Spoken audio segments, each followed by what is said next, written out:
SC news కు స్వాగతం. మాల్యాద్రి లక్ష్మీ నరసింహస్వామి వారిని దర్శించుకున్న ఎమ్మెల్యే ఇంటూరి నాగేశ్వరరావు. మాలకొండపై 25 లక్షల రూపాయల అభివృద్ధి పనులు ప్రారంభం.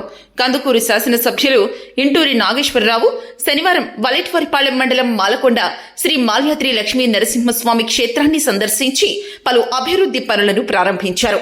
భక్తులకు మెరుగైన వసతులు కల్పించే దిశగా మొత్తం 25 లక్షల రూపాయల వ్యయంతో నిర్మించిన నూతన భవనాలను ఆయన ప్రారంభించారు. 16 లక్షల వ్యయంతో నూతనంగా నిర్మించిన గాల్వాన్ షెడ్ ను మరియు 9 లక్షల రూపాయల వ్యయంతో నిర్మించినటువంటి రేకుల షెడ్ ను ఎమ్మెల్యే ఇంటూరి నాగేశ్వరరావు శనివారం సాయంత్రం ప్రారంభించారు. ఈ షెడ్ల నిర్మాణం వలన మాలకొండకు విచ్చేసే భక్తులకు సౌకర్యవంతమైన ఆశ్రయం లభించనుంది. అనంతరం ఎమ్మెల్యే ఇంటూరి నాగేశ్వరరావు మేళ తాళాలతో ఆలయ పండితులు వీరికి మంత్రోచ్చారణలతో స్వాగతం పలికారు. అనంతరం ఎమ్మెల్యే ప్రత్యేక పూజలు నిర్వహించి స్వామివారి ఆశీస్సులను అందుకున్నారు.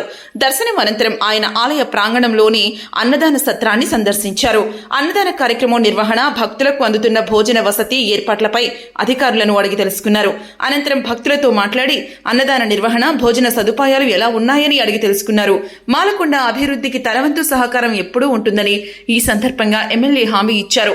ఈ కార్యక్రమంలో ఆలయ ఈవో చంద్రశేఖర్, వలెట్వరిపాలెం మండల పార్టీ అధ్యక్షులు మాదాల లక్ష్మీ నరసింహం, కాకుమాని హర్ష, సోమినేని రవీంద్ర, కామినేని వీరయ్య, కామినేని అశోక్, మేకల అశోక్, ప్రగడ మోహన్ రావు, గొర్రెపాటి శ్రీనివాసులు, గొర్రెపాటి మాధవ మరియు ఇతర ముఖ్య నాయకులు తదితరులు పాల్గొన్నారు.